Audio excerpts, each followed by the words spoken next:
Hi everybody. So today we are going to start the inaugural session of wealth management for working professionals. So this is one of the topic which most of us would be interested. Indeed, everybody on this earth may be interested in accumulating or managing their own wealth.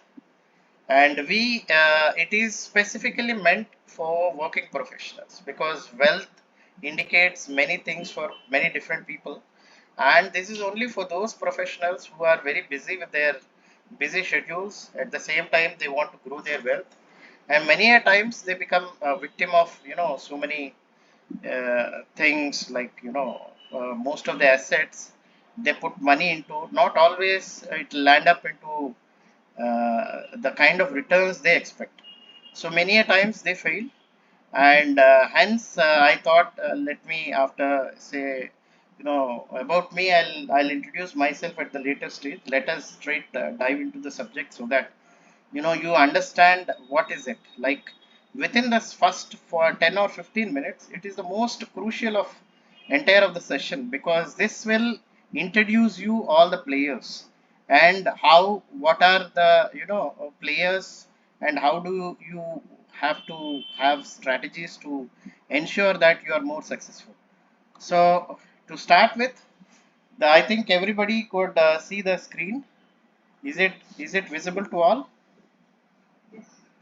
Okay. So this is a picture. There are two stalwarts. Can you name who they are? Anybody? Yeah, of course. The second one. Any idea? Yeah, yeah. You're absolutely correct. Is Charlie Munger, right? Actually, see this particular thing depicts everything. No. So what does it mean? Like poor are poor because they spend entire of the thing of their money. They don't save or accumulate. Middle class are the people who save their money, whereas the rich are the people who accumulate wealth. What do? They invest. So now, if you want to be rich and wealthy, you have to invest, not save. And anyway, these are the choices left out to you. So you have to decide where do you want to, whether you want to be a poor man or a middle class or a rich class. So once you made the choice, then comes the next. So this is a very simple and very interesting equation, which which depicts why people become wealthy or rich, and why people land up into loans.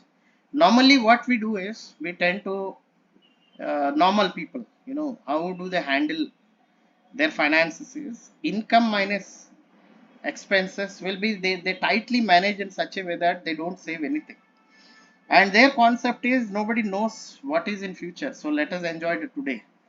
So these people, since they don't have that foresight or whatsoever, they tend not to accumulate wealth, and finally they are the ones who land up having no wealth except for whatever it is there with them. The next set of people are those people, they have no financial control. What do is they spend beyond their incomes or their capacity, finally land up in debt. Once they land up in debt, they have two options. One is either to default, or number two is to, in the extreme cases, they commit suicide. That is an extreme case. Many a times you find many of your people, like your friends or family members, otherwise whomever you know, and even the big industrialists, they land up into debt, they default, and they don't pay anything.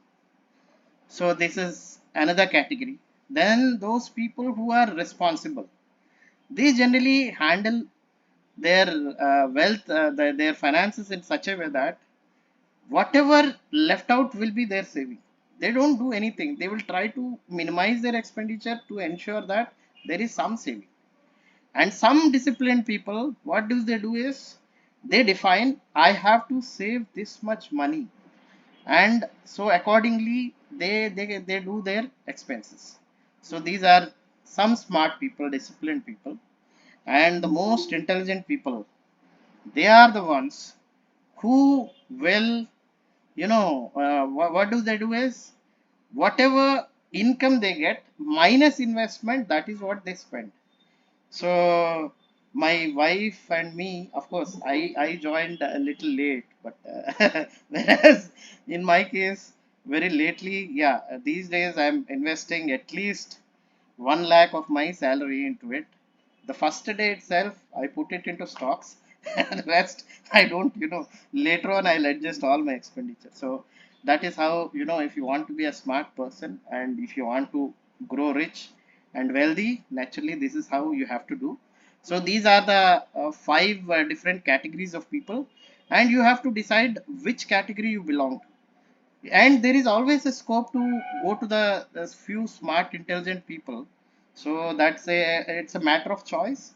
Of course, it's a very difficult choice, but yes, if you are disciplined, you can definitely do that with whatever means you have. It doesn't mean that to be rich you have to accumulate wealth you have to be rich.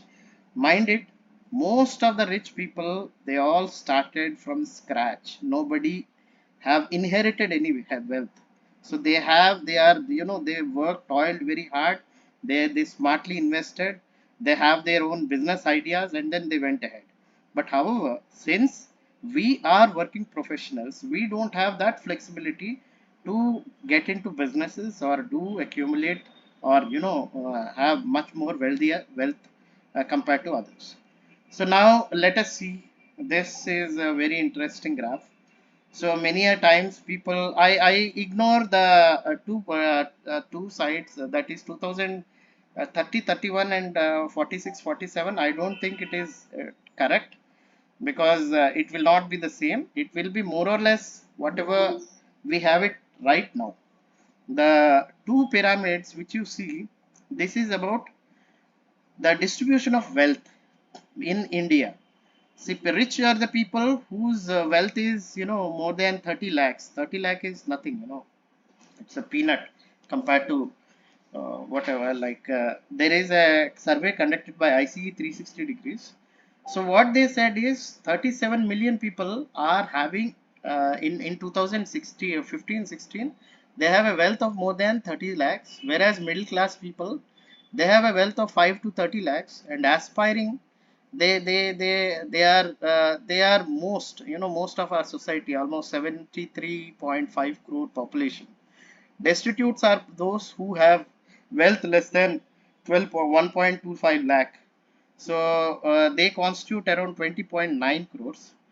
Whereas in 2020-21, it is almost more or less the same. A little bit of difference. There is upward migration when it comes to, and also there is a population increase, so they have increased.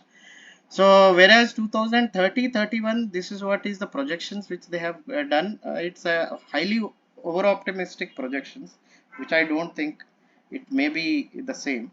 You find more or less it will be similar to what it is today. So now, what's on the agenda?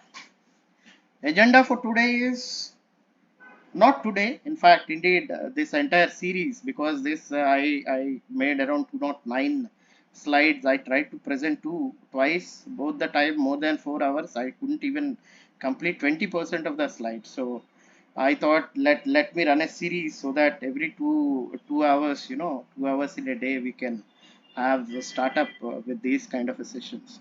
So actually, it is all about religion versus wealth. Then, who are the richest billionaires in India and world? What are their social profile? Why they are rich? Case studies of Jews, Parsis, Jains, and Banias in India, and typical strategies and mistakes by high network individuals in India. Right? What mistakes we do? Why we don't accumulate wealth, unlike other, Western countries? They accumulate wealth. And then we will be discussing a little bit about diamonds in the dust, like how to select those stocks which give you returns of compounded annual returns of over 20 percentage, which is already proven.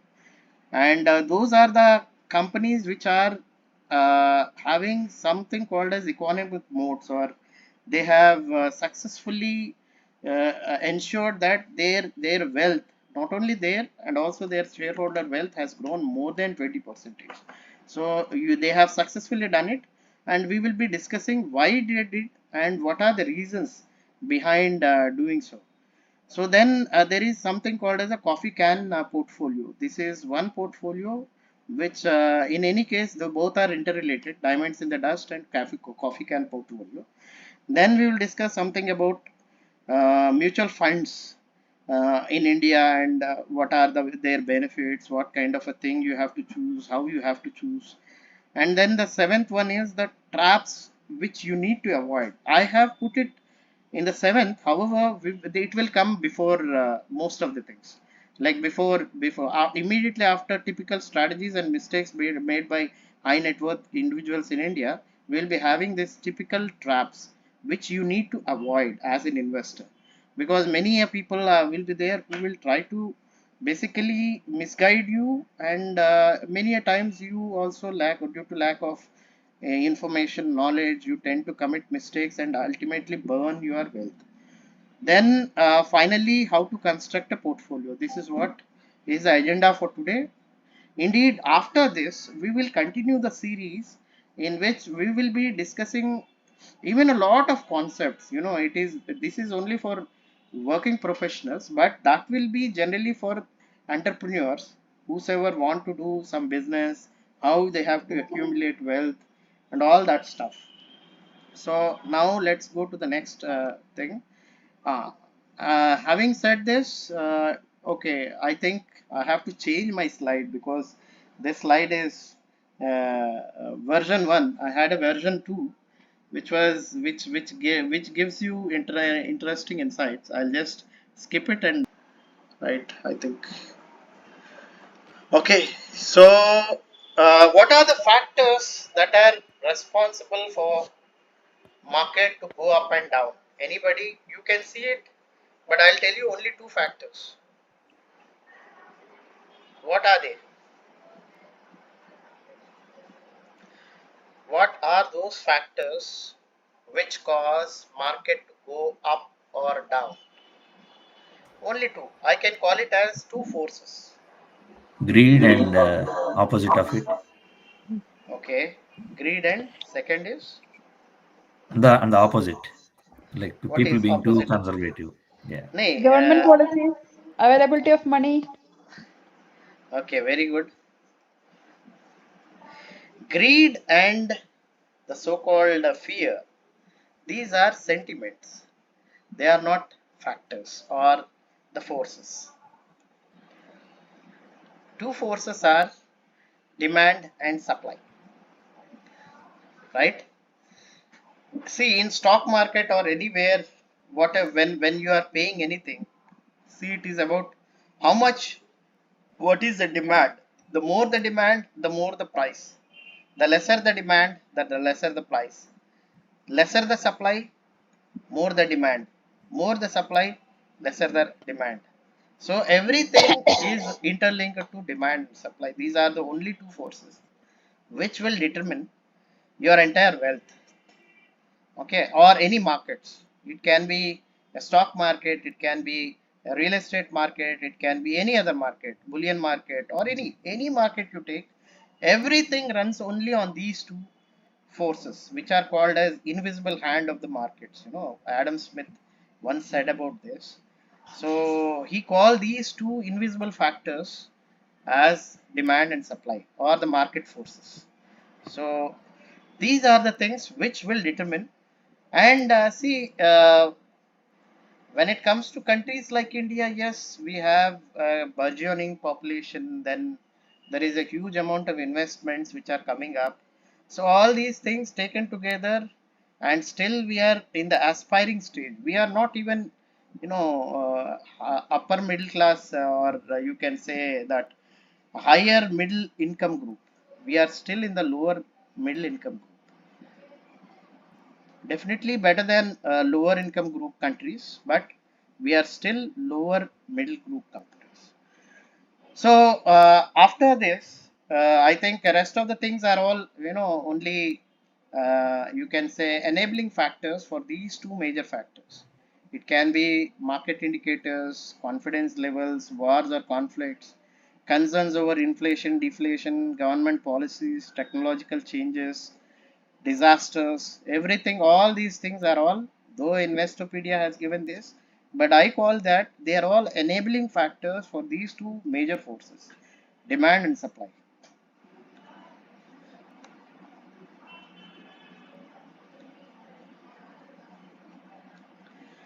So now you have known two factors and two sentiments, or you can say the greed and fear. And this is the villain. What is that villain? Any guess? You are just seeing some spikes and some numbers on x and y axis. Can anyone make a guess?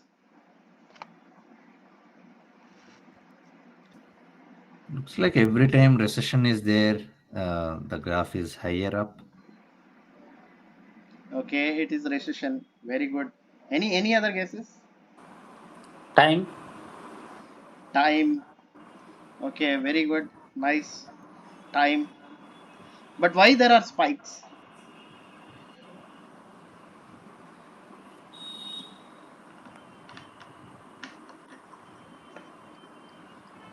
Maybe the stock market crashed at that The time. stock market crash, I think you have to see it dips, right?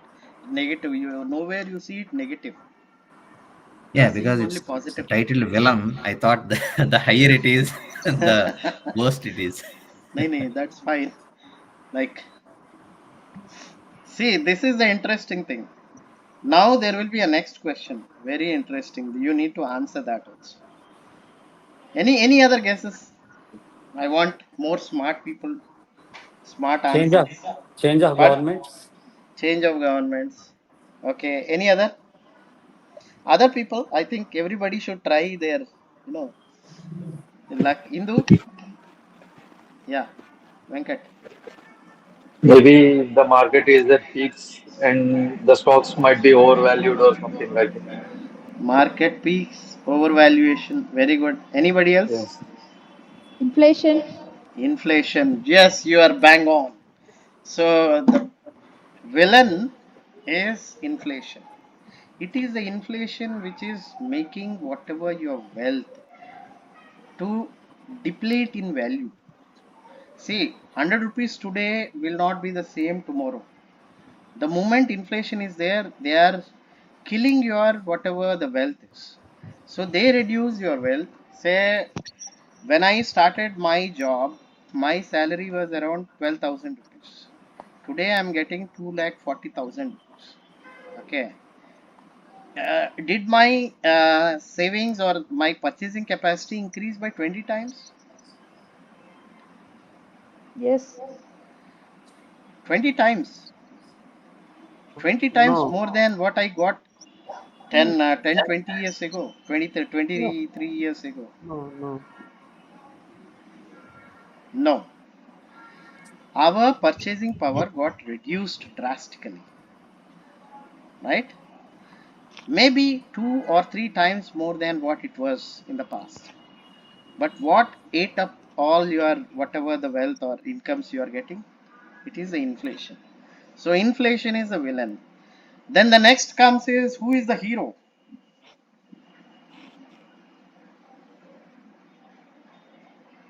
Who is the hero? RBI or government? RBI or government? Very good. Anybody else? The GDP growth rate. GDP growth rate. Excellent. Any other?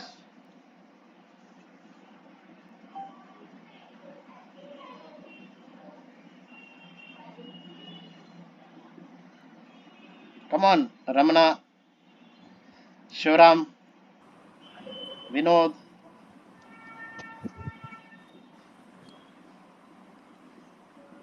Anybody else? Should I tell you? Yes. Yes. You. You are the hero. Okay.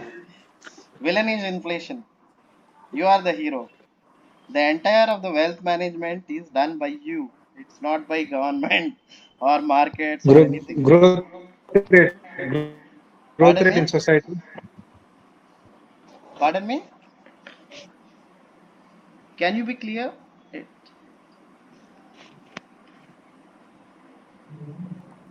Vinod. Okay. Okay. So you know the villain, you know the hero, Clear, you know the clear. forces, you know the sentiments. So it's all about this. So the agenda is this. Already we have discussed about it. About me, I am a 2000 batch IRAS, currently working as FNC construction in Southeastern Railway. I'm a native of Vizag. My qualifications, initially I started only being a graduate, getting into civil services. I did BSc from Andhra University, passed out in 98. Then later, once I got into it, then I thought after say 5 6 years of you know a service, I thought of quitting the service. So I applied for 8 universities, out of which I got selected in 5 universities. I applied only for one year MBA course in only in UK. One from Australia, one from Singapore, and I got five out of it, which includes Melbourne Business School, then your Lancaster Schools, University Management Studies, Edinburgh University, University of Bath, and Cranfield. So finally, this is in the year 2006. So I extended it for 1 year, and again I extended for one more year. So in between, there were two incidents which has happened. One is that marrying my wife, then my better half. Then the second is sixth pay commission. So sixth pay commission, along with it, there was something called as a global meltdown. So three events have finally made me to continue with the service. Then once I have decided not to go for further for education, then I decided what next I should do something else.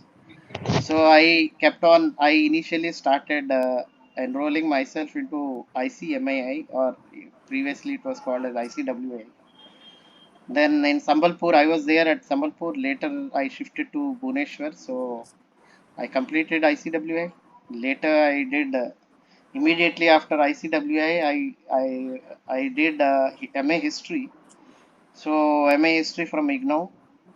Then I did a company secretary professional. Later MA Psychology, MA Economics, MA Development Studies. Recently in 2022 I finished it.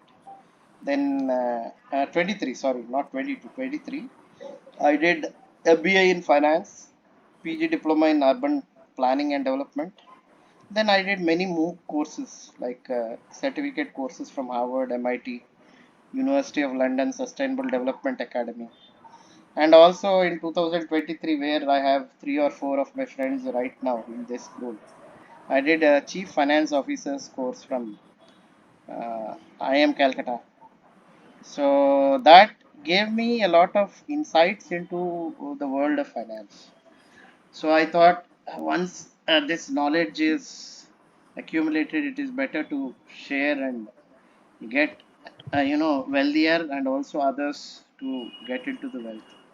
So the positions which I held is, initially I started my career in NF Railway Guwahati as assistant financial advisor. Later I became EDP manager. Then I became a deputy FNCO in Guwahati. Later I shifted to East Coast. Initially in Bhubaneswar as deputy FNCO. Later as senior DFM Sambalpur. Then I came back to Bhubaneswar as deputy FNCO construction. Then later landed up in Vizag in 2011 as Deputy FNCO Construction Vizag, then as Senior DFM Vizag. Later I was posted into Railway Board as a director. Then from there I went to Ministry of Finance, Deepam, where I interacted almost with the 50 to 60 CMDs, CFOs, or director finance of companies, CPSE companies like oil giants like ONGC, then your IOCL, BPCL, and I dealt with three companies disinvestment, BPCL. Then there is something called a Central Electronics Limited and Hindustan Prefab. Then later, even including Hudco and NBCC, those are the two companies. They all that disinvestments also I have handled. So later, even in the within that tenure itself, I was the policy director policy of Deepam, where RINL's disinvestment also, one of the item which through my hands it went through, and we gave around 5 year, what do you call, vision plan for the government of India. What are the companies we gave? Somewhere around 70 companies to disinvest, but only one has got disinvested. So later, I on promotion I came as FNCO, initially as general in Southeastern, later into workshop and stores, now into construction. This is about me. Then now, coming to the subject, we just had an introduction. So in the subject, you need to know what is wealth. See, everybody wants to accumulate wealth, but what is wealth? We need to know. So, what is that? Anybody who can give better definitions apart from what is given in this?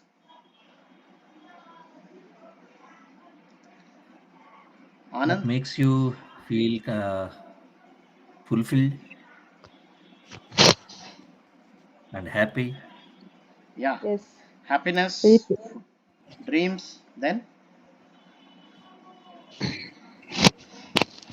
For me, Social health identity. is most Having, important. having resources to take care of your needs, to take care of your comforts. excellent.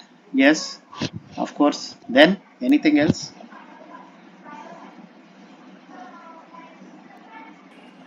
So Anybody leading a else? qualitative life, leading a qualitative life. Right.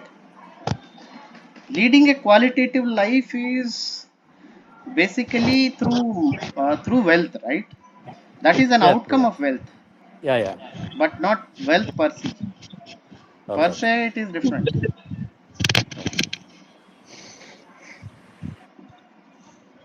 Anybody else? Ramna, Praveen, Shivram. Okay. So wealth is basically an Something which gives abundance. social. Pardon? Yeah. Yes, Indu. No, please continue. Yeah, you say you. I was telling something which gives a social identity and social security. That is an outcome of wealth. Well, So my daughter also has joined. Say hi to Kuti. Mama is also there. Say hi to Mama. baby, no light here, Nana. Mama can't see you. Hey, where is that? Where are you? Why? Ah, no, no. Now she. Hi. Hi, everybody. Hello, Hi, Putin. Kuti. Say hi. Hello, Hi. Hi, everybody. How are you? Hello. Hello, nice everybody. meeting you. Fine. Hi, Putin. Okay. So, Kuti also will be. Now, my brother in law also has joined. Hi, Anil. Hi Suresh. Hi. So, you are in the mid of I'm the in. session. You have missed the introduction part. You haven't. Actually, I was driving. Now also I'm driving. That's why. Anyway, continue, please. Yeah, actually, you haven't heard what are those forces, factors, then your hero and villain. Anyway, that you can, I think you can discuss with Indu to know more about it. Okay, fine. Yeah. Okay. So see, wealth is basically anything in plenty, right? Valuable possessions. It may be money or it may be. Why do we accumulate? Is, or as you all said, it is to fulfill your needs, dreams, and also to have a qualitative life. So This wealth gives you, and they bring you into something called as a different, class, wealthy class. And for wealthy class, anything can be, they can get anything, whatever they want. So now comes is, what is, you have gone through the definition of wealth, and what is management? Any idea? Management. What is management, guys? How you grow your wealth while hedging the risks, and that's how you Okay, manage your wealth.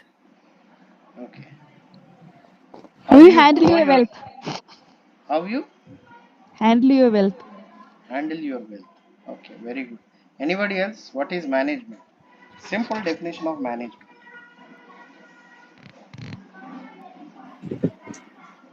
Proper handling of the Organizing your resources resources in available. a better manner. Pardon me? Organizing your resources in a better manner. Okay, very good. Next, Venkat. Even I Venkatram. was saying the similar thing, proper handling of the resources which we have. Okay, proper handling of resources. Anybody else? Income and expenditure management. Income expenditure management. Any other definition? Shivaram. Shivaram. Oh, I got disconnected. I just started because of power Yeah. cut. My What what Wi-Fi is got management? disconnected. What is management? Management, maybe getting things done, Absolutely, or you're bang on. Simple. yeah, yeah. Getting things done is management. It's a simplest way. How you manage means how you get those things done.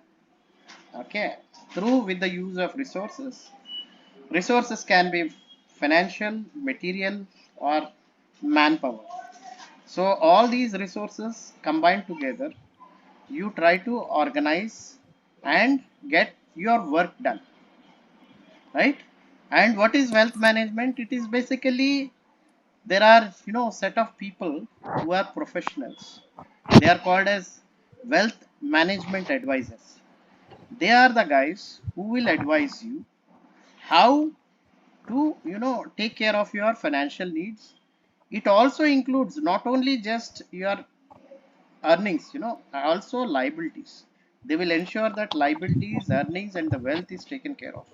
So they will suggest you how to grow your wealth, how to get rid of the liabilities in a better way. So since these are available only for the hyper rich, there is something called portfolio management services. They are offered as per RBI guidelines only to those people who have wealth of more than 50 lakhs. Minimum is you should have 50 lakh cash with you. Without that, they will not offer you any advisory services. So that is the reason why rich becomes richer, poor becomes poorer, middle class become middle class or poor, right? So this is where, that is the reason why majority of the middle class or lower middle class or the lower class fail to become riches. They don't have these kind of professional advisors to manage their wealth. And this, who will be your wealth manager? Anybody? Who will be your wealth manager or wealth management advisor? At a first level, us, Pardon me? if you want, at a first level, ourselves, but Okay, first but level is but yourself. Very good. yeah, then we need to have expert advisors if you Expert want to even advisors. grow Okay, even more. only after you get 50 lakh rupees, right? That's right. When you need when you have more to manage. So, so actually, see, this entire session is to make you as a wealth manager for yourself. Okay.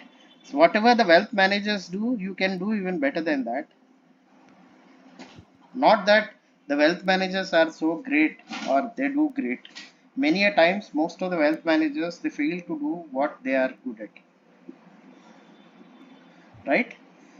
So if you know all the pitfalls, whatever the problems within this entire of the system, then you tend to be a better wealth manager and manage your own wealth. With this, I think can we break for 10 minutes? Say we'll again meet at 9 o'clock, or should we continue? Yeah, sure. Because as I said, I just 50 minutes are over, but I first feel we 50 can minutes. continue. So let me see how many people are with it. Anybody want to go for loo or do some discussion with their family members or some urgent things? So I think, is that fine or should we continue? Yes, we continue. We can continue, I think. We can We can continue. continue, right? Yes. Okay.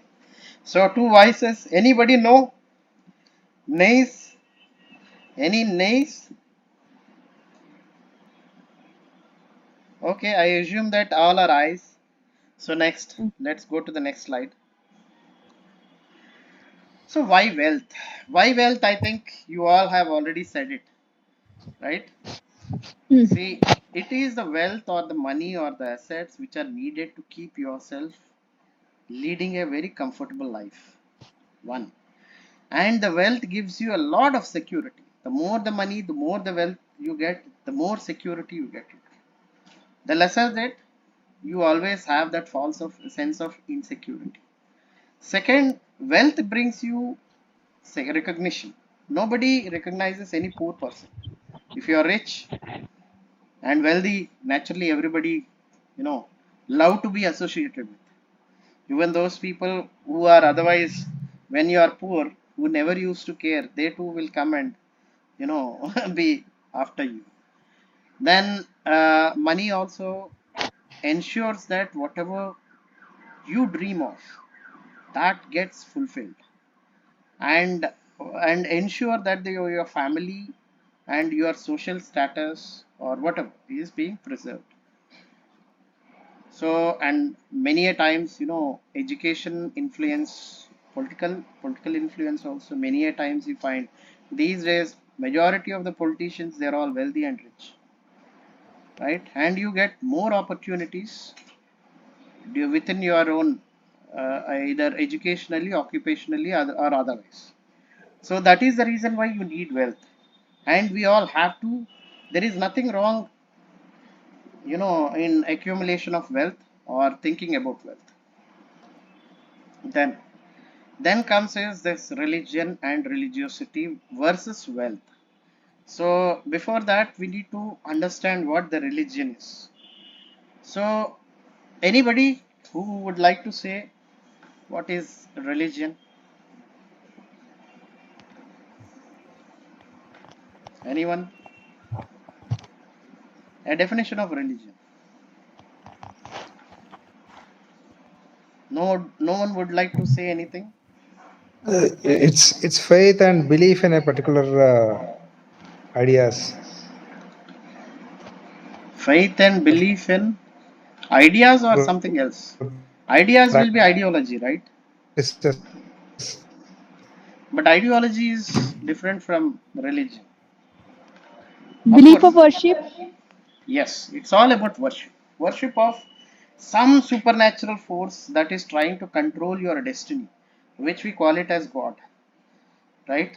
God is named in different forms and different ways, and because we Practices. yes, we have a different Prac- gods, prac- practices, and beliefs. Practices. Exactly. Practices and ideas. Ideology. Yeah. So Yeah. ultimately, this Worship. guides you. You know why religion is very important is religion has a very powerful influence on your ideas regarding wealth. So that is the reason why I just took it. It's a very interesting thing. Many of us may not know, but yes, it's a fact. And what is religiosity? Being religious does not mean that you are, you do not become a liberal, right? Orthodoxy or religiosity is a strong belief about feelings about religion. No, and these are the people who have so strong religiosity. They tend to comply to those beliefs and those ideas and ideology of that particular religion, and that will have a very strong influence on us, that through something called as social conditioning. Conditioning means the way you are being molded. Social conditioning is the society molds your personality, your thought, your entire cognitive abilities, right? And always, if you see the history of the world, the the more people were more religious, they were more poor. The moment people have challenged the religion, it started with Christianity, the so-called Protestant religions, starting with Martin Luther. Martin Luther is the person who has challenged the authority of Pope, and he initially wanted to reform that religion. He met Pope, and then Pope said, "You know, who are you to tell us? We are the boss." So he was about to be arrested, and then he escaped from there, went into Germany from where he belongs to. So those Germanic countries, when Pope wanted to, arrest him and put him to jail, that started something called as religious wars, which culminated with Treaty of Westphalia in 1648. And that is the day in which the Pope, or the so-called religious leaders, are relegated to only ecclesiastical domain, or something related to spirituality, and religion. They said, okay, and this was done by northern European countries like England, Germany, Denmark, Netherlands, all these countries, and Norwegian countries. So if you see the development also, you find that Protestant Christian countries have grown more wealthier compared to other Orthodox countries. And the most Orthodox Christians are Eastern Europeans. See, they are very poor as India, right? Why? Because of this religious ideology. The more religious, because they are more Orthodox, they became more poorer. Now, there is something called as a concept of externals and internals, which in management generally tend to teach you. What is that concept all about? Anybody? I think there are many people who did MBAs.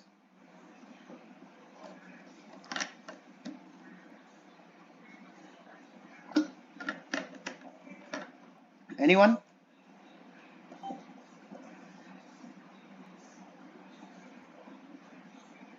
Okay. So the concept of internals and externals are basically, it is like you believing your own internal factors, like you believe in yourself. The more you believe, you will be more successful. Whereas externals, they believe in external forces like God, like fate, and all that stuff.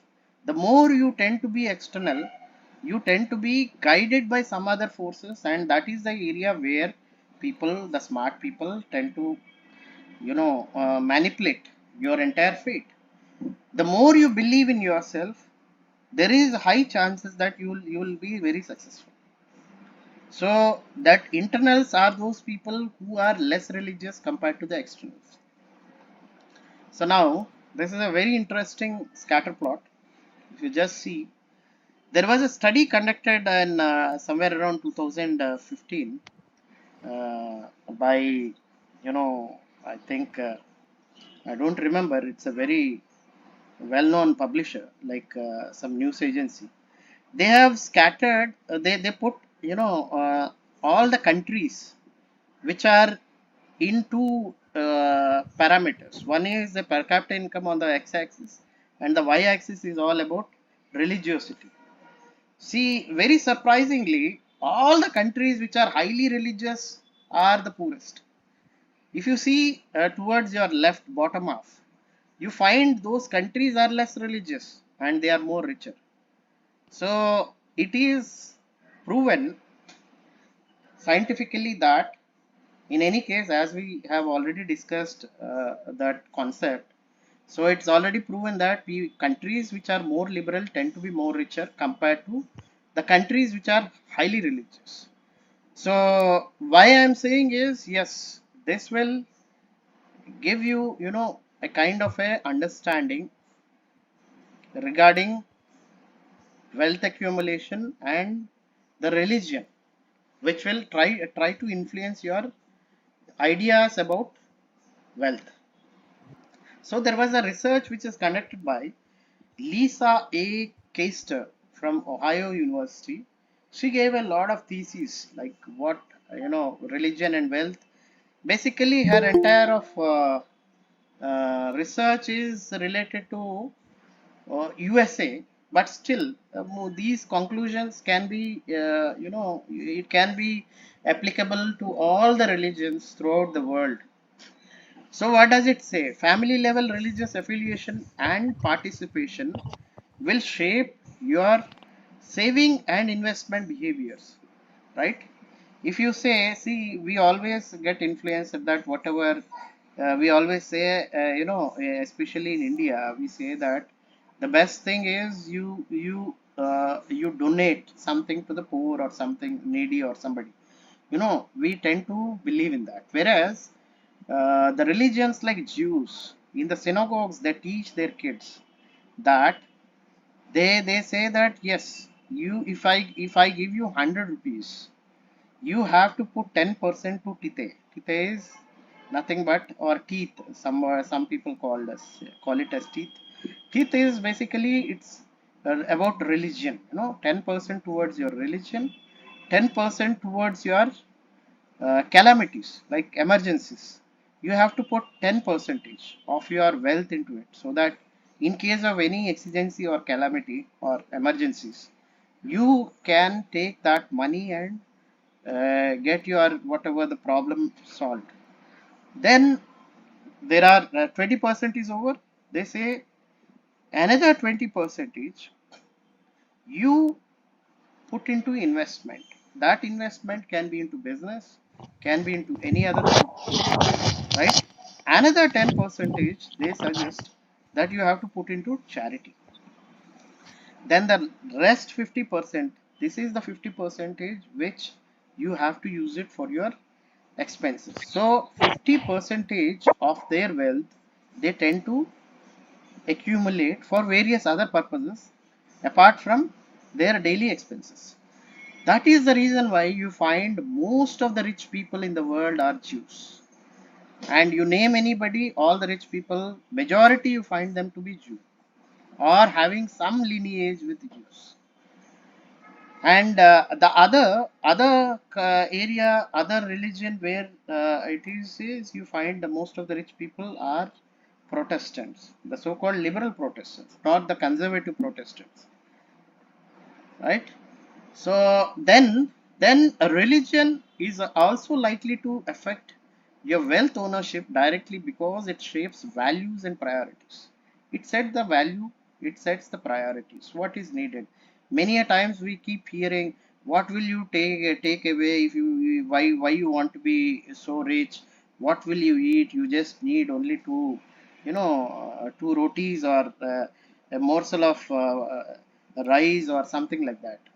But ultimately, because of that, you even though you are otherwise capable, you tend not to do it. See why Russia, despite having so much of resources, so much of intellectual capital, why it could not be successful? Because of Russian Orthodoxy. Orthodox Christianity, they do not teach the virtues or values as done by Jews or even the so-called Protestants.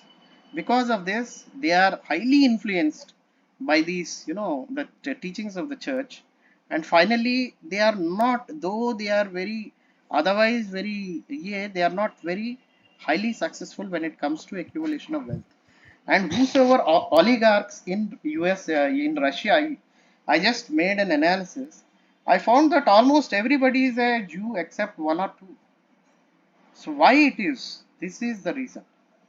Then comes is wealth ownership is highest among Jews in any case and lowest among conservative Protestants, right? And with mainland Protestants and Catholics in the middle of the distribution. This is what her thesis is. And she also says that relatively high propensity among Jews to invest in financial assets rather than real assets such as housing, and relatively low educational attainment among conservative Protestants, right? So this is the reason why Jews are into financial asset use. They that for that there is a separate study which is conducted by one Jew and the other is Italian professor. Both are economists, and that in any case I'll discuss a little later after this slide is over.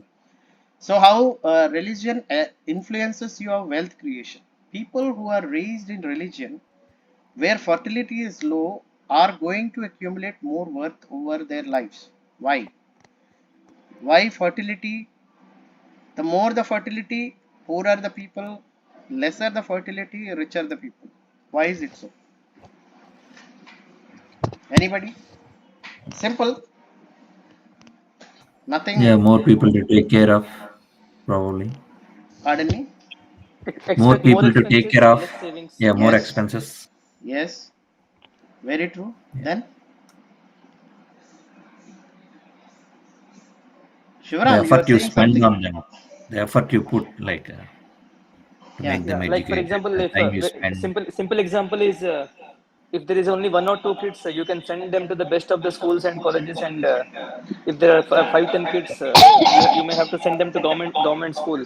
But I'm not saying that government schools are bad or private schools are good, but at the end of the day, the quality and the pedigree which comes from government schools and the best of the schools. So maybe Absolutely. the maybe one or Absolutely. two kids, they have a very high chances of brightest careers against 10 against people family who has 10 kids who has gone to government schools But there or are no. cases where, see, my one of my junior colleague, he they were, I think five or six, four brothers, two sisters, something like that. But all are very well settled. No, that again, that's what I'm saying. That again, it depends, but that's what. So, uh, being success rate of a person or probability of a person being success from a government school, if you compare with the probability of a person being successful from a private or international school, will be there will be a huge difference. Of course, Even me and my wife, we both are from government set government schools and colleges only. yeah, okay. Even though they are private, we went to some private schools, but again, they are all not so such something like very high flying or something best of the uh, No, best in that that is one particular area. that is one of the factors, and the other factors, as I told, is high expenses, low savings, and concentration of the parents. Maybe you are not 10 or 15. You are not one among 10 or 15 kids, right? Even if you're in a government school, your parents would have taken care of you. Maybe you are one or two kids. If the same happens with the 10 5 kids, where the family has 5 kids, 8 kids, 10 kids, Right, the parents may not be able to take care of them. They just might have right. gone to government school, but what after the schooling, what of there is no mentoring, there is no monitoring and all these things, right? Absolutely, True. So absolutely. Anybody else? Very true. Anybody else? I'll just put it in few words.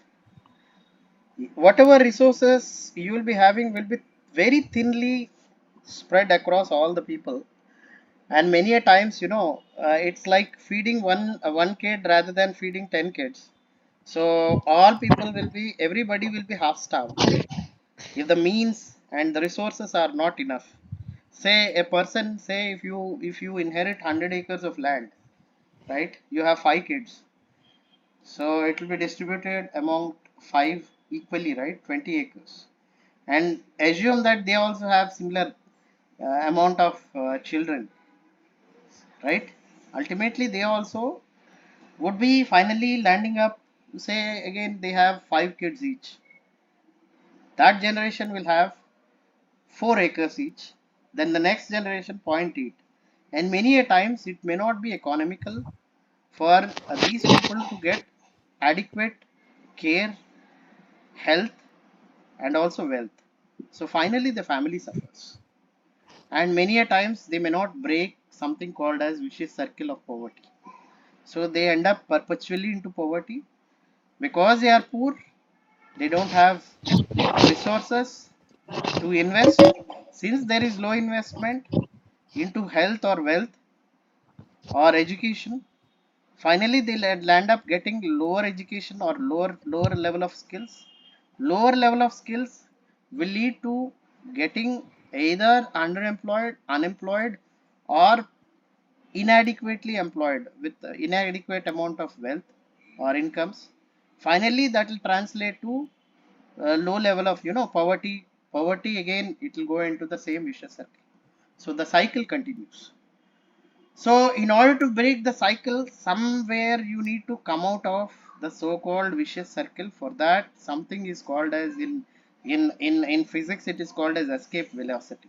You need to have escape velocity to get away from the so-called powerful forces, which is called as poverty or the so-called middle class. You have to think big. For that, the most essential thing is, in any case, finances. If you don't have money or wealth, you cannot escape from the so called drudgery of poverty.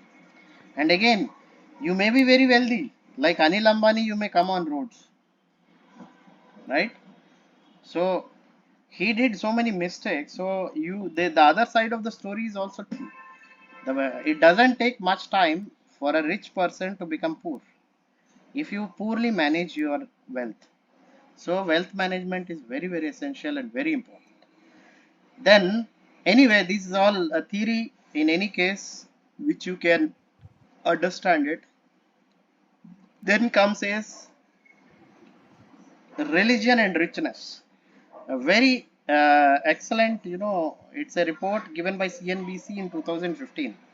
What they did is they plotted, they tried to get information related to all the rich people, all the rich people in the world, and then finally what they did is whosoever high network individuals are those people who are having 1 million plus wealth.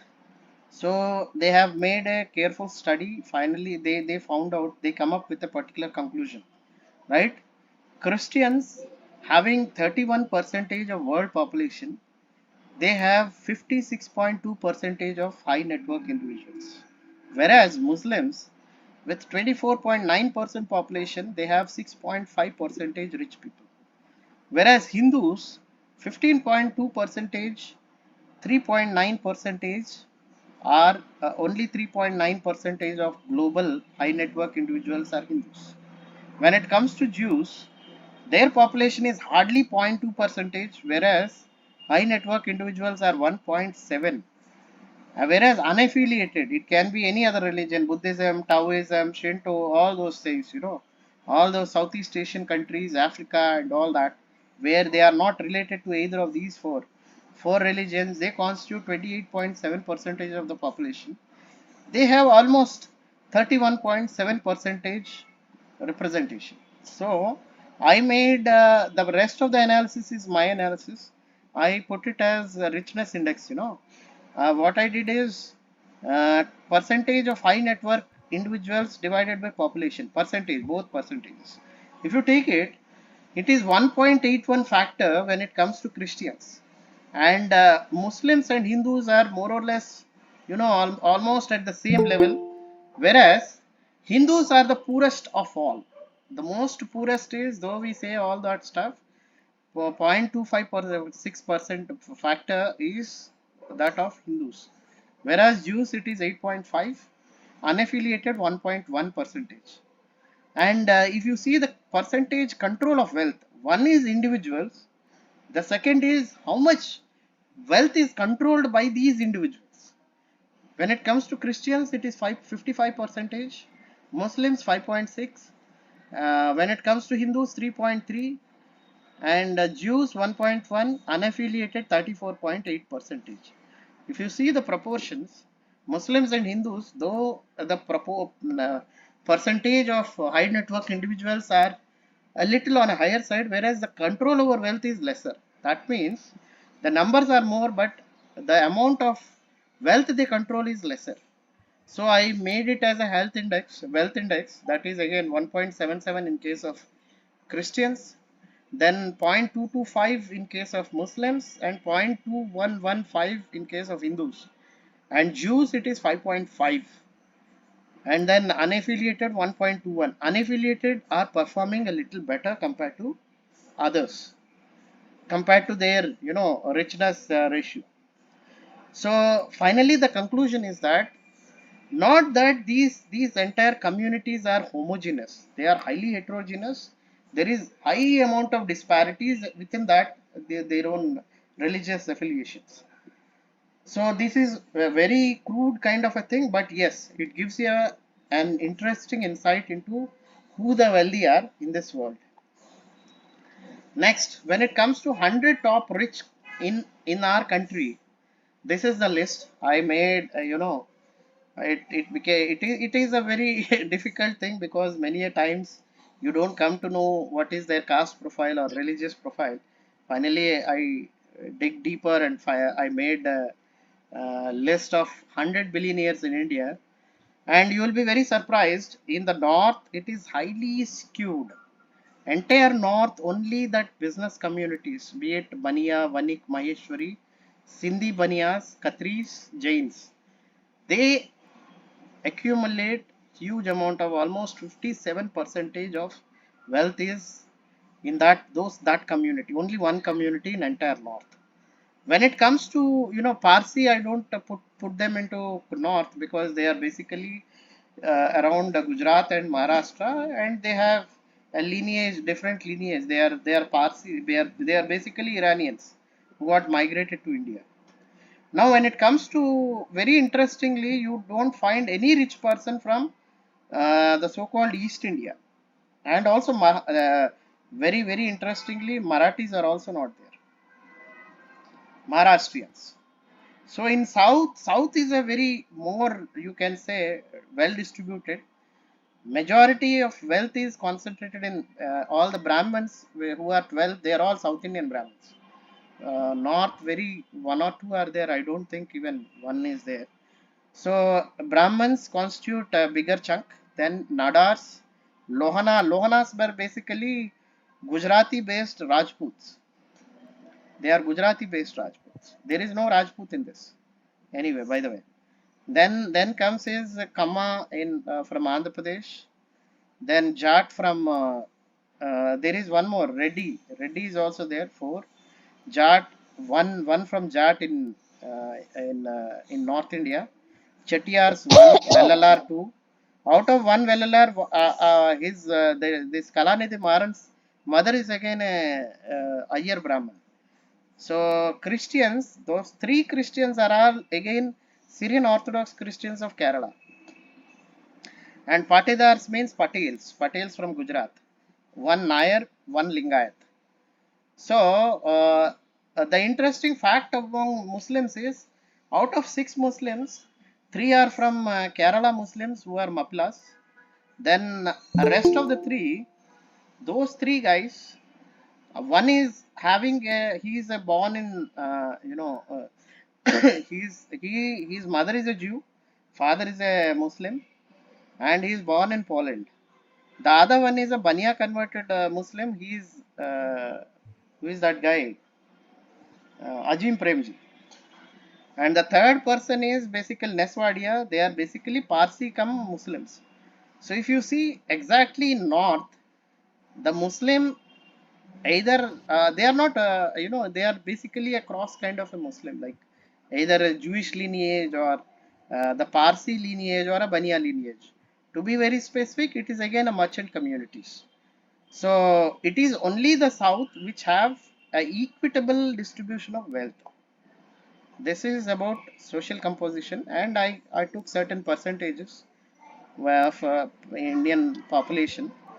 And now, who owns companies? See, the entire wealth of our nation is into the hands of companies. Companies generate wealth, they create, and whosoever are the promoters, they become the richest. If you see all those 100 billionaires, they're all into companies, right? Nobody is into any other profession other than owning a company. So if you see how much of wealth is controlled by Indian companies, wealth is controlled. 45.13 percentage are private promoters. Then comes is foreign institutional investors. They own around 20.15 percentage of the wealth. So this 20 percentage do not belong to our wealth, right? And then 7.75 percentage is held by mutual funds, which you may have a little slice of it. Then there is 7.42 percentage retail investors. If you tend to invest into stocks, yes, you may have around 7.42 percentage, uh, that in that particular slice. And then government of India owns 5.48 percentage of these companies. Then insurers like insurance agencies like LIC, GIC, all those. They, eh?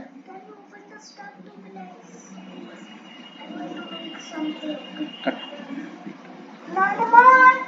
Okay, then LIC have around 3.83 percentage, right? Then around 3.16 percentage others, and 2.09 percentage held by other high network individuals. This is based on the source is NSE and 5paisa.com. So it gives you an insight who the rich are, right? And the countryside. This is again a very interesting, insights.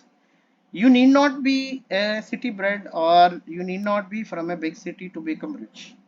There are 178 tycoons who have wealth more than 1000 crores, and I made only a case study of Andhra Pradesh being from that place. Vizag has 3, Bhimavaram has 1, Vijayawada has 1, and Tirupati has 1. So all these four, out of the so-called 6 people, except one, rest all belong to one community. Can you name anybody? Maybe more majority are from Andhra. So Probably Kama. absolutely correct. It's Kama. And what the other community, that one community which is having 1000 crore plus is which community? Any idea? That is from Reddy Bhimavaram. probably. Bhimavaram. Yes, Kshatriya then. Rajputs, Rajulu, Huh? Rajputs. Rajlu, I Rajlu, mean, Kshatriyas. Rajulu are Yes, Raja you are right. community. You are right. Kshatriya. Kshatriya. Right? So I didn't do similar exercise with other other states in India. Maybe that is work in progress. Probably I may come out at the later stage, and you will be surprised, very much surprised, that most of this is concentrated in Kerala. If you see Kerala, so many places like Kannur, your then Kottayam, Thiruvananthapuram, Ernakulam, Thrissur, Kozhikode, and all these places. There are so many places where there are a lot of wealthy people where the wealth is accumulated. The other area is of course Gujarat. These are the two states, and Rajasthan also has its own share. So this is in nutshell about it. I didn't delve into deeper into the entire of the thing because there is a huge list which is work in progress. I maybe in some time to come I'll come out with entire analysis, that entire caste profile and all. Who are those rich people? And now comes is case study of billionaires in India. In the world.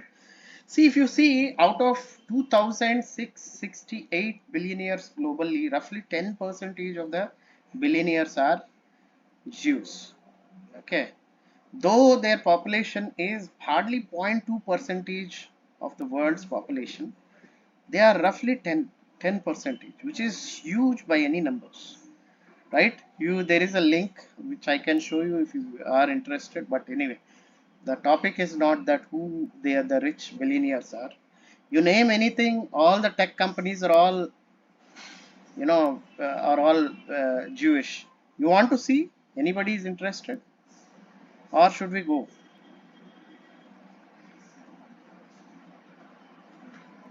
Let's move ahead. Pardon me. Yeah, let's move ahead with the. Okay. So actually, see, Yes, it is. if you can please just show and just Quick, we can have a quick look. yes, quick. You can say tell something, please. Could you see? Okay, it's just now it's coming.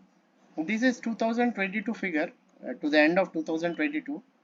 Larry Ellison, Oracle, Larry Page, Google, Sergey Brin, Google, Steve Ballmer, Microsoft, Michael Bloomberg, Michael Dell, Mark Zuckerberg, Len Blavatnik, UK. Okay, he's a UK-based billionaire. Then Alain Wertheimer, France. Then your Gerard Wertheimer brothers. Then Stephen Schwarzman, he is from US. So Jeff Yass, Mariam Edelson, Jim Simons, Leonid Mikkelsen, Russian. Yeah, we can move ahead. We can move ahead. That should be fine. You can get Yeah, it. Even yeah, if yeah. you see all those, all the billionaires, they're all into, most of them into technology and resources, finance, all that stuff. Very few you find them into real estate kind of a thing. Okay, now I'm moving to our PPT, right? So again, you come across a particular propaganda that Jews are not farmers because their ancestors were prohibited from owning land in Middle Ages. They became money lenders, bankers, financiers. During medieval period, Christians were banned them from money lending at interest. So Jews fulfilled that particular role. Jews widely dispersed across the world and declined in numbers as a result of endless massacres. This is what the conspiracy theory which goes on. But can you see this? Hello? Could you see Yeah, I can see this? that. Yeah. You could see it, right? Yeah. Yes. Okay. So this is what is the conspiracy theory which usually we come across, but which is totally incorrect. This particular propaganda was busted by one Jewish economist and an Italian economist. They did a 12 years study, right? This they put it in a book called as The Chosen Few: How Education Shaped Jewish History. Between 70 AD to 1492, those two people are this lady Marstella Botticini. She's an Italian economics professor. She, along with Zvi Epstein, he's a Israeli Jew. These two people have put this thesis, for which they both were awarded as highest award by the Jews. Actual reason is quite interesting, which you can find similarity with India also. No offenses to anybody. So there was a war between Romans and Jews. Okay, in around first century AD. During that war, these Jews used to go into their synagogues or their temples, and from there they used to wage a lot of war. So it is basically nothing to do with religion. It is more to do with politics. Jewish Jewish territory of Israel or whatever, that entire today's Palestine, actually it is not called Israel except in those, that used to be called as a Palestine during that era. So that area basically mostly Jewish and other communities. What these people did is they used to resort to guerrilla warfare. So they used to create a lot of nuisance to the Romans, who are the rulers over that land. So there was a war between the first century AD, where that I think it went for 10 or 20 years. Finally, Romans have destroyed the temple of Jerusalem. That was a time when the power got shifted from high priests to rabbis. Rabbis, I think you know, they're all, you know, every Jewish community has a one religious leader called as rabbi. So what they used to preach is they used to tell they have put certain code. In that code, it they made it compulsory for every kid to get primary education through schools or synagogues. Their, you know, synagogues, like our madrasas or even this Gurukul Patashalas. So it became a compulsory thing for every Jewish kid to go into a synagogue, and that only could be afforded by the so-called hyper rich people. Poor could not afford. So because it is being insisted very stringently, many of these people, they have converted to those religions which are more liberal, more, you know, they are not so stringent. So they have somehow, thus all the agriculturists, they shifted to other religions. So those people who are rich among the Jews, they send their kids to synagogues. Synagogues is where they became literate. They were taught about the financial management, which I told in the past, like few minutes back. I told about that financial management. So they used to teach that.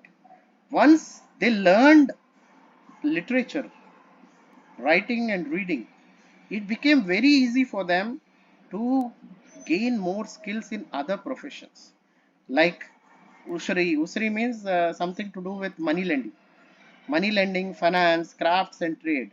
So they used to monopolize it, and since it is you know, they are literate. They could write, they could send codes, they could publish book. So that entire knowledge could be transferred to the later generations through something what they have written. So which is not there with other religions or other people who are illiterate. So this has made them to be ahead of others. And during Muslim rule under Umayyads and Abbasids, there was a lot of migration by these people, these Jews. They went into those Muslim, you know, territories, especially Yemen, Syria, Egypt, Baghdad, Byzantine Empire later on.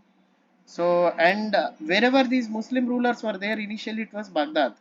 Baghdad used to be the hub of everything, you know, entire Umayyads and Abbasids. Their capital was Baghdad. That is the area where they have accumulated a lot of wealth, and slowly they started migrating into other areas. And you know, see, in order to acquire more skills and do business, you cannot be wedded to land. They cannot be a farmers. So what they did is, because of this pursuit to seek more opportunities, or especially for accumulation of wealth, these people have migrated towards other professions. They have incentive. It has incentivized Jews to abandon agriculture and to go to other professions. From there, they have migrated to every other countries in the world, like Europe, Northern Africa, all those areas, even including India and also China. They have migrated and they have set up something called as a business empire, spread across the entire globe. So that led to capital accumulation. And when, as I said in the past, when there was this so-called religious war, culminating with the Treaty of Westphalia, till after, once that has set in, that led to formation of something called as age of mercantilism and colonialism. So those, that has led to opening of mind from the control of the religion. So these people, because of adventurism, spirit of the so-called scientific spirit, they have ventured into so many areas which otherwise were prohibited. So initially, when scientists like Galileo Copernicus propounded something which is against something called as, the so-called the teachings of church, they were being jailed, they were being killed, and then after this era, after this Treaty of Westphalia, where the northern, Europe, especially Germany, England, France, some part of France, then your Belgium, Netherlands, Denmark, and Scandinavian countries, they have encouraged people with something called as reasoning, logic, and science. So that led to series of inventions and innovations leading to industrial revolution. Once the industrial revolution came in, they were having ideas, but they were not having the finances. So who funded them? It is the Jews. Because they have funded these innovators, they also have, because of the accumulation, the knowledge and all, these Jews also have similarly ventured into education, academics and research. That is the reason why you find 20 percentage to 25 percentage of Nobel Prize winners are Jews. So this is the actual story, and rest all whatever you hear is like, the propaganda which is being ventured out in a country like India. Everywhere, these kind of propaganda keeps on happening, but the actual reason is this. So now comes is, what are those common characteristics of rich people? Which, see, if you want to be a rich, you have to behave like rich. You cannot, and poor man will never teach you becoming rich. Poor man will teach you to become more poor. Middle class will make you to become more, middle class. So, in order to be rich, you have to be with the rich, and you have to think like rich. If not being with the rich, you have to think like rich. What are those characters which you find common in rich people? Number one is, they emphasize on literature and education. So, if you see any rich, find this. And for your information, I send my kid into one school called as La Martiniere, and my girl also into La Martiniere school. It is said to be the best school in Calcutta and one of the best in the country. And I'm very surprised to see the very skewed representation. Almost 80 to 90 percentage of the kids are from Bania background, Marwadis, Sindhi, Gujaratis, and very few are native Bengalis. My son is the only South Indian. My daughter is the only South Indian. So you just imagine. So what they do is, they emphasize on literature and education. Second is, this is very, very, very important, and which, why you remain poor, why they become rich, is this: ability to adapt. You need to adapt, change with changing situation and circumstances. The more you change, the more likely that you will become more richer. The more likely that you don't change your mindset, the more likely that you may not accumulate wealth, you may not prosper in future to come. And the future generations, if they adopt the same ideology or thought process, they are likely that they will not be successful. And in time to come, it is going to be much, much more tougher with automation, robotics and artificial intelligence. 40 percentage of the jobs are going to be eliminated by 2030, and maybe even more. If you see the way things are moving, it will be very, very, very tough for our own kids to get into a better jobs. So you have to adapt and change with the changing technology.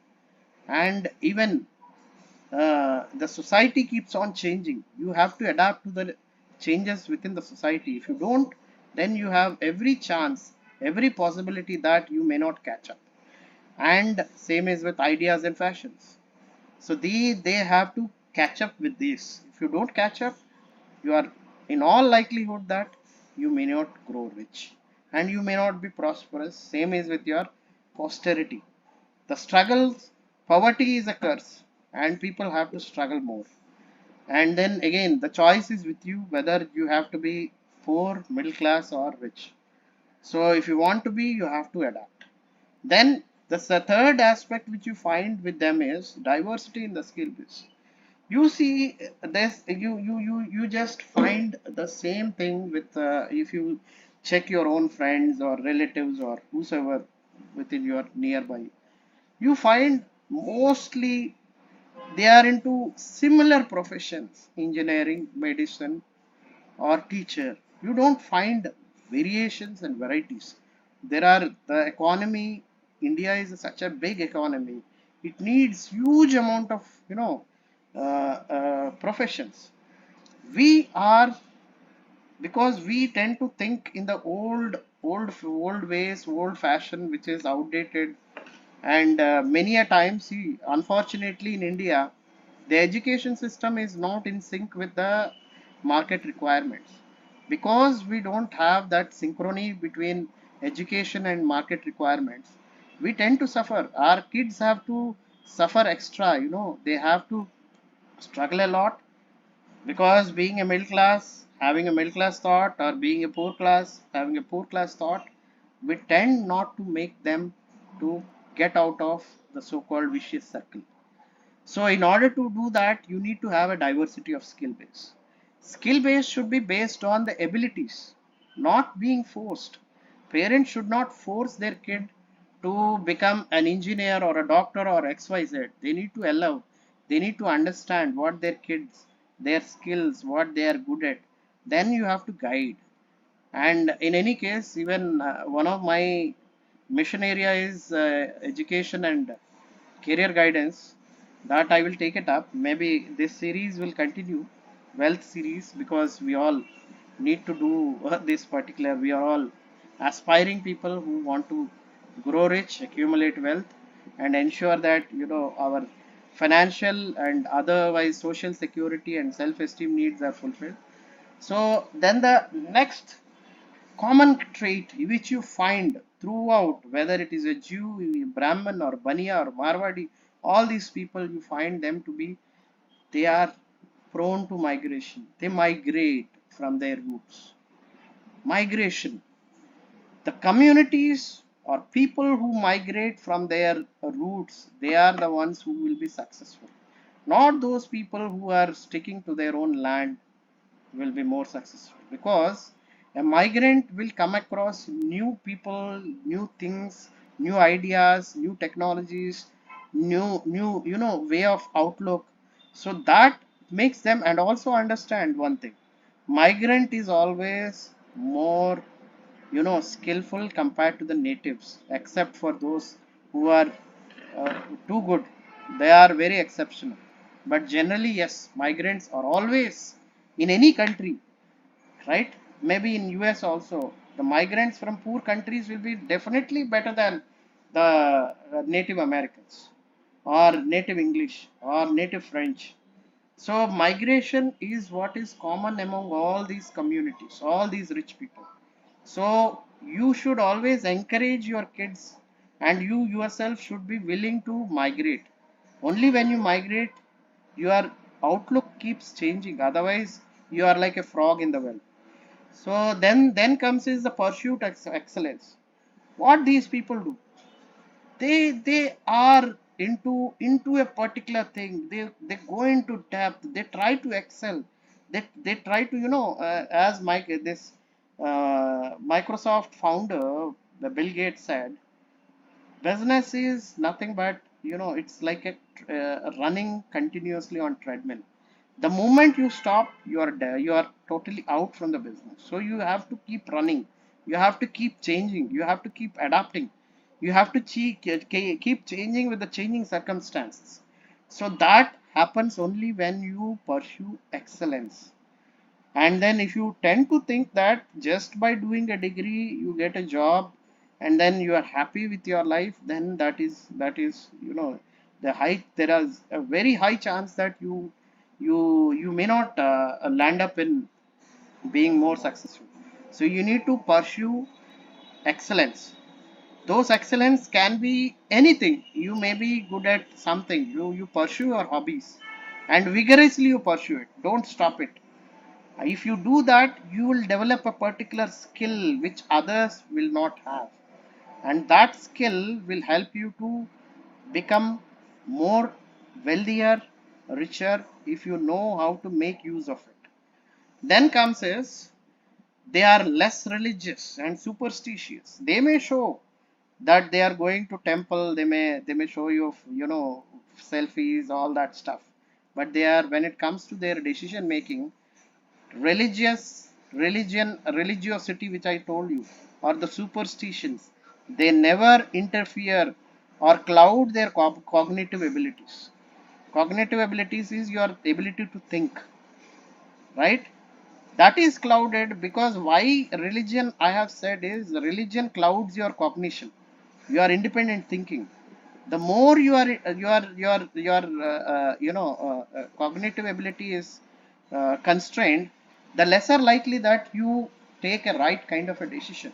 So you need to understand this. Then you need to take advantage. They generally take advantage of every opportunity. Any opportunity comes, they will immediately take advantage. There is a COVID, then they have accumulated, they understood people need masks, they need this, what is that, medicines, or you see who are the people who got took advantage of that opportunity. You can easily understand. So you need to know when to take advantage at what time. And many a times we tend to say, no, I don't want to take any advantage of anything or anybody. So that's again a, if you tend to be in that particular thought process, definitely you will not be in a position to make more wealth. Then the other thing is superior organizational and networking skills. This is very, very important aspect.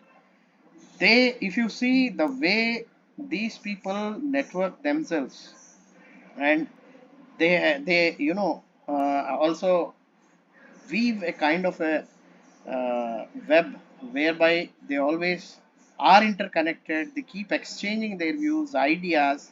Many a times they venture into so many businesses. So all these things finally leading to their increase in wealth. And many a times you see, if you see the poor are poorly networked. They may have a network, but that network is not the actual network which will lead to growing. See, if you see that so-called golf clubs or being part of some wealthy club, what do they do? Why do you need that club? That is a place where you tend to interact with people who are rich. So that networking is done in that place, whether it is on a golf race or in say something like a Bhubaneswar club or a Delhi Gymkhana club, all these places, and they give you a lot of opportunities to interact with these people, and then get many a times over the golf course, many business deals happen. So you need to have these kind of networking skills and also organizations. You have to organize yourself, right, in a better way. See, I took this particular session. Right now we have around 5 plus 9, 14 people have enrolled. 14 plus 1, 15 are into it, right? So rest of the people haven't felt it to be a necessity, because they felt, okay, what is there in this? But this is where you tend to learn. The more you network, the more you learn. And second, next is again interrelated. Ability to learn new skills and technologies. You need to understand, if you want to grow rich, do something, you need to adapt new technologies. And again, as computers said, the innovators innovate, and those technologies bring with them something called as a creative destruction. What do? They create a new kind of jobs, new way of thinking, or new technologies, and that will totally eliminate the old order. Like once TV came, radio is totally gone. Once bike came, still cycle is there, but in a different form. But in the past, it was only cycles. Now you find motorbikes, cars, and all those things. So with this, this so-called creative destruction will create new jobs, new skills, new opportunities, and those people who adapt to those things, they will be the ones who will take all advantage. And the people who are wedded to the past technologies, past skills, they stand nowhere. That is the reason why the people from rural background, especially the agriculture labor, who migrate, they get into only those jobs which are highly labor intensive, low paid. Whereas people with professional degrees like engineering, chartered accountancy, CMAs, law, or all those people, they are the ones who are in a high paid job. Again, migrants, there is a difference in the migrants. If you are a low skilled labor migrant, your life will remain the same. The only difference is getting adapted to new technologies. And nowadays, education is not giving all the skills which is required. So you as a parents, you need to ensure that your kids are rightly skilled. Right skilling is very important to take on better jobs and better opportunities.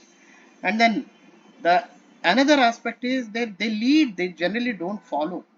Whereas what we do is we tend to follow, we don't lead. So many a times, we may be either a rebel or we tend to follow somebody. So, and one more aspect we need to understand, which I observed in them, is they are an excellent listeners. They are very open to views, open to know what you are talking, what is your idea, what is it, and they are open. They don't close. They don't say, no, I'm not interested, what is there in this. Whatever you may say, they will listen to it. If it is good, they will take it. If it is a scrap, they will avoid. And for them, what is very important is time. They give respect to time. They are least bothered to do all the bullshitting which we generally tend to do.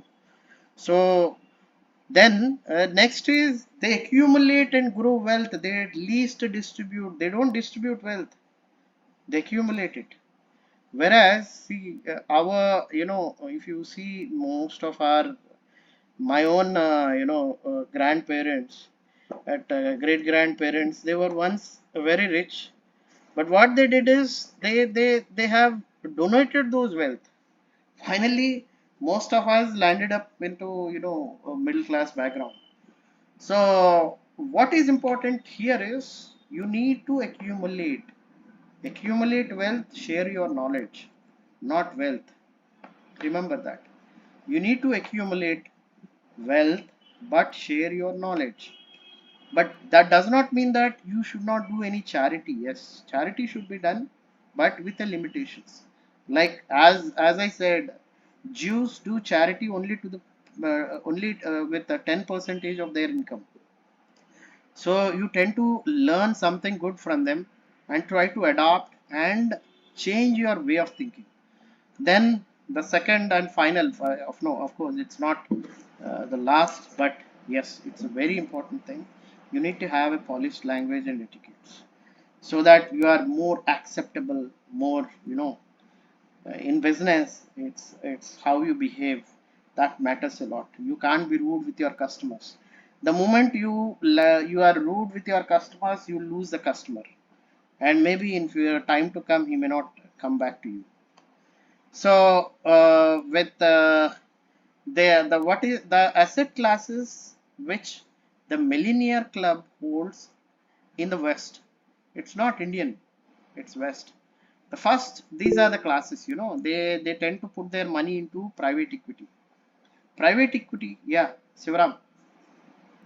Yeah, I think we can continue. We can stop it here. Maybe from this slide we can continue in the next session.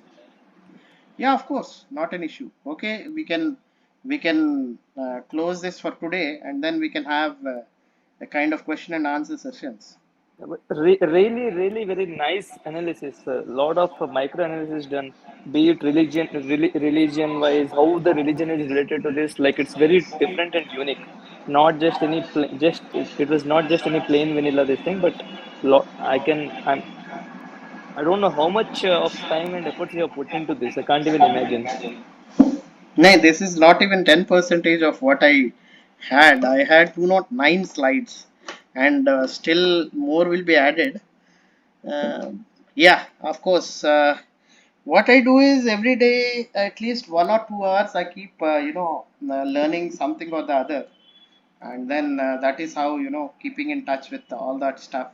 And Suresh, the these class days, should be not more than 1 hour. pardon? This should be not more than 1 hour Ah, because 1 hour is sufficient so that आप रखो इस type से कि 8 to 9, ठीक है, and धीरे धीरे slowly लोग जितना आज लिया तो उसको धीरे धीरे एब्जॉर्ब करेंगे ना. There are so many things I got today, I come to know. Otherwise बहुत सारा चीज तो ऐसे ही चलता रहता है. But thank you very much for this kind of things की तमाम चीजें सामने आई, ऐसा भी कि ये जो कभी पता ही नहीं चला जीवन में. yeah, yeah. Actually, Kripa Bhai, hmm. what I believe is 1 year, 1 hour is too short. 2 hour हाँ, is बात तो सही है. optimum. क्योंकि क्या होता है ना, वंस यू 2 घंटे, स्टार्ट तो जब फ्लो बनता है तो दैट इज यस 2 hours या इज ओके. आपने पहले से सुना नहीं है, otherwise we covered a lot. Yes So yes. what I say is, see, these are all deeper things which people don't normally teach. These are all क्या है कि मेरा intuition and then my understanding, all that thing, all that put together. Because see, मेरा क्या है कि I have so many areas in which I did studies or education. So वो सब knowledge जो है multi dimensional approach वाला जो है ये. Yes yes. So it's not that single typical जो बोलते हैं, you see the videos also, you don't find all these things. Yeah, thank you, Suresh. I really like the basics you got into the foundational level details. I really liked it. Thank you very much. I appreciate all the effort. One suggestion, if you can, probably if not 1 hour, if you can make it to 1.5, that would be really helpful. No, actually, Uh, see, yeah. 2 hours, as I said, na, you want to go into any particular subject, 1 hour is too less. 2 hour is optimum. Actually, see, this entire thing will take, as I said, I had two. Prior to this, I gave two places the same discussion. One in ICWA, this thing, and one within our community. This one. That finally, in that 4 5 hours, I could not complete even 10% or 20% of it, because it's such a vast area. It needs, as I said, I told in the last slide, no, you have to open. You have to be a good listener. If you are a good listener, number of hours doesn't matter. And then you 100%. have to, I yeah, really enjoyed. yeah, I'm deeply involved for the entire 2 hour stretch, yeah. but weekends I do have some the other I commitments with the understand, kids, I all understand. that But stuff. again, That's fine. but Yeah, yeah. again, see, once we start, we cannot keep on fluctuating that times and all. So that is the reason why I put it, uh,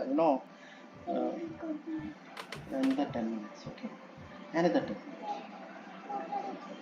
I'll give you some. So another, you need to. So what is that? I think I lost that particular flow. Anyway, what we can do is say yes, we can keep discussing this. Any other questions related to the subject where you had any specific doubt? Yeah. Thanks, Suresh. Welcome. Anybody else? Uh, Vinod, Suresh, Vinod. Ah, I would like to add that. Yeah, Suresh, yeah, is Vinod speaking? yes, yes. Yeah. There's no specific question as such now, but I would like to give my what to say. You really did a lot of analysis, very widely covered topic. Okay, so I thought when it is you said it's wealth management. That is a topic of the group. Okay, Mm, I thought you will directly nosedive into the topic and then going to the stock market or into other wealth management techniques. But you have, as a introductory kind of thing, you have really covered a lot of social aspects, religious aspects. That means you try to correlate both wealth and the social factors, the religious factors. Of course, it Yeah. is very good to understand those things initially. Okay. And for that, you really gave a lot of examples and knowledge from not only from India, but also from world over. So must have done a lot of study for that. Uh, when you go into specifically into wealth management kind of thing, maybe the time factors can be decided by that time. But this kind of class or discussion, it is more like a, for me, it appeared more like a class. And okay, depending on the time, 1.5 hours is fine, 2 hours is fine, 1 hour is also fine. But okay, if there's more to cover, then maybe you can break into two classes. But definitely widely researched and given in a nutshell about this thing, and you have put the topic in the perspective, in the sense that wealth management is why there's a you gave a background. Who are the good wealth managers? What is their background? Is there a necessity of that and things like that? So that way, it is a very interesting topic. Okay. So regarding the timings, we can decide as the time goes. We can maybe finalize on that. So I really appreciate your efforts for this. Yeah, actually, we just covered, let me tell you, around 25 slides out of 209. So it's around 12 percentage of it. But again, the more you go, it will be more deeper, because this is only we are just scratching the surface. Now we need to dig more deeper. The actual thing will come from the next session onwards. Anybody else? Praveen, Shivaram? I think in between I missed it here and there, but really it's a very good insights. You actually made a very good. I was also just thinking that it will be like a wealth management means what to do. I'm just eager also, but in corner of my mind maybe what exactly. So, but really you made an attention of almost 2.5 hours. Whoever is present, it's an excellent insights which you lay down the foundation, so it gives us a more interesting thoughts to stick to your topic to take it further. I can 100% say that. Thank you. Ramashrai bhai. Ramashrai. Thank you, Suresh. I loved. I had. I think Hindi में बोल almost सकते हैं, कोई problem नहीं. हिंदी में बोलिए, कोई entire problem. time. या. कह रहे हैं कि मैं करीब करीब पूरा आपका वीडियो देखा हम्म. और काफी इंटरेस्टिंग है. आपको जो सुटेबल लगता है टाइमिंग इवनिंग का रखें, बस ये है. और काफी इंफॉर्मेटिव है. जब तक डीप में नहीं जाएंगे हम लोग, तब यस. तक नहीं लर्न कर सकते. ऊपर ऊपर से कुछ नेचुरली. होने वाला नहीं है. नेचुरली. तो डीप में जाने के लिए जो भी लगता है उसको करना पड़ेगा. और आपका काफी इंफॉर्मेटिव था, no doubt. I appreciate you. Thank you. Thank you Rameshwar भाई. Ramesh. Thank you. Sir, good evening, sir. Yeah. Suresh? Good evening. You gave a rich introduction, sir, basics and all. So we right. got to know about a lot of things about wealth management in history and yes Praveen. um, yes, sir, and history of the world also. How या. rich people emerged and all, and right. basic social equations and all. So right. as we progress, I think we can. I think we can give more knowledge on mutual funds and all these things there, नहीं which will be. नहीं, mutual fund is a very big subject. Okay, we will go Yes, sir. Into it. But yeah, I am setting the tone. You Yes, need, sir. Yes, sir. कोई भी movie, movie का best movies We'll always start with Yes, background. sir. Yes, sir. They cover We the also background. require that only, sir. Rather than going directly into the subject, Yes. the introduction class on the history of wealth management is also very useful, sir. Right. So Right. I'll be looking forward for more discussions on the wealth management subject, sir. Nay, that will be there anyway. This is a series. As Yes, I sir. said, it will continue. I don't know how many series we will go into, but yeah, this is only the beginning. Since We can always have this. We can continue every weekend. yes, sir. Okay, Now it is like touching the basics, okay, sir. right? Thank you, sir. Ramesh. Suresh, it's like a Bahubali movie Ah. taking into the in roots. So actually, what I always teach, never I listen. I Hmm. actually thought how much time I can listen to you, but Hmm. it passed by. It's Hmm. good. Because I'm a teacher, I always teach. I don't listen. You know that. Right. But the way you presented, the way the information you gathered, so I felt excellent. So what the introduction you gave. So definitely I'll be attending every week as far as possible. And 2 hours, I think it's okay.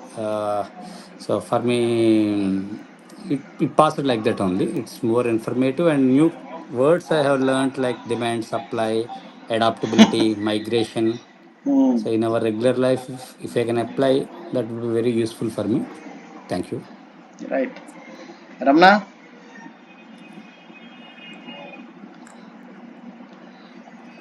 Ramna.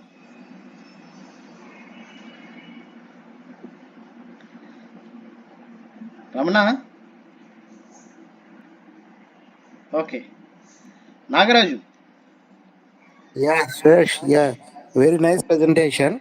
Okay, so moreover, in this session, adaptability, that is the major point. The major and entire world has to accept the adaptability.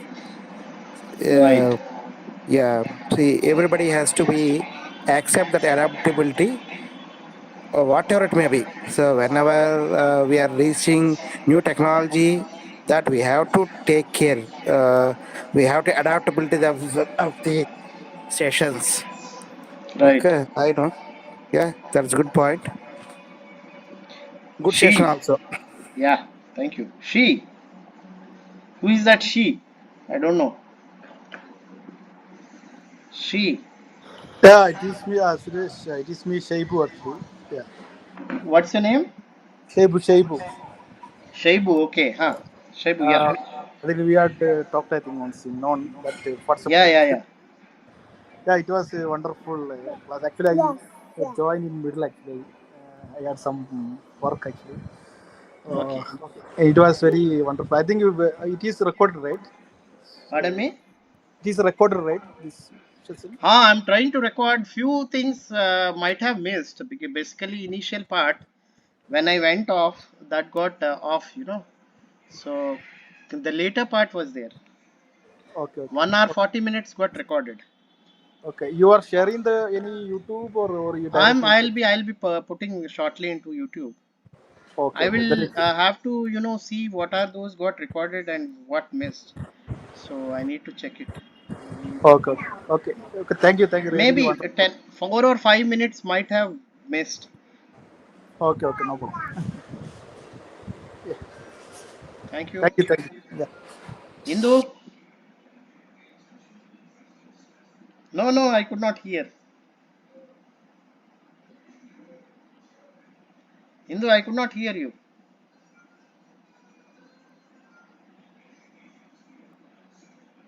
Unmute, unmute.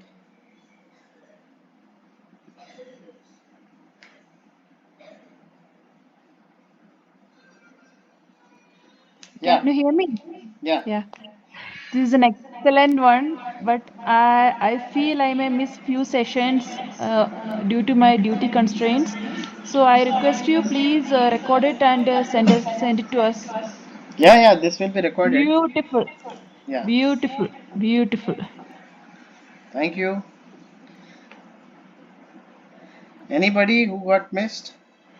Anyway, no one wants to ask any queries or doubts. The doubt part will come later stage. Oh, Sanjay Kaushal hai. Sanjay Babu. Sanjay Baba. Kosi Baba. भाई सुरेश भाई हाँ बोलो. As always you are great है ना and you as you know we all want to go deeper है ना Right. so once that conceptual things are cleared and when we get into numbers and other concepts I think it will be more interesting and people will be more eager to know how they want to invest their money है ना Exactly. so Exactly. See. I think Yeah. people will gain a lot by your sessions. I'm sure See, about that. what है I ना? have covered is Hmm. sociology. Then you are a little bit about religion, religiosity, Yes, yes, economics, yes, psychology is also covered. yes. Then management is covered. Uh, Finances a little bit initially. Yeah, uh, it's a multi-dimensional or multi subject, a disciplinary approach here. नहीं, yes, yes, but the eye opener was that when you talked about Jewish people, they did Yeah. not do farming. They were engaged in this finance and business and Yes. all those things. So you raised a very valid point. Then migration thing also, that is No, also a very this is same uh, even with Brahmins and Baniyas and yes, Marwadis yes, also. Same thing. yes, Say yes. you can correlate both. Hmm. They have the similar Yes. traits. This It is is a see very this. nicely researched topic, Yeah. Doc. Yes, yes. So anyway, wish you good luck. Ah, Yeah. yeah, Shibu. No, just telling about regarding this migration. Actually, Yeah, we'll see later in deep way in the registration, right? Migration. yeah. What you are feeling? I think you take paracetamol. You got fever. Go. Huh. Chalo. So should we wrap it up for today? Yeah, sure. So after this, what I request is let us start dot at 8 o'clock. Today also we started at around 8:03. So we didn't wait for many people to join. So I wish people start by 8 sharp. We will not, maximum 2-3 minutes here and there. We will start dot at 8, right? So that we can cover more ground and anybody whosoever come late, they will be the ones who will miss it, right? Because everything is a flow. Everything is interconnected. Nothing is separate or unique or discrete. So if you understand everything, you will understand. You will be a better investor. And investment is more about psychology than economics and finances, right? So remember this and focus more on to understanding the deeper insights of it. So that's where the entire things come up. Okay, thank you guys. Let's call it a Thank day. you. Thank Anybody who you. wants to do chit chatting, yeah, they are welcome. I'm stopping this video recording.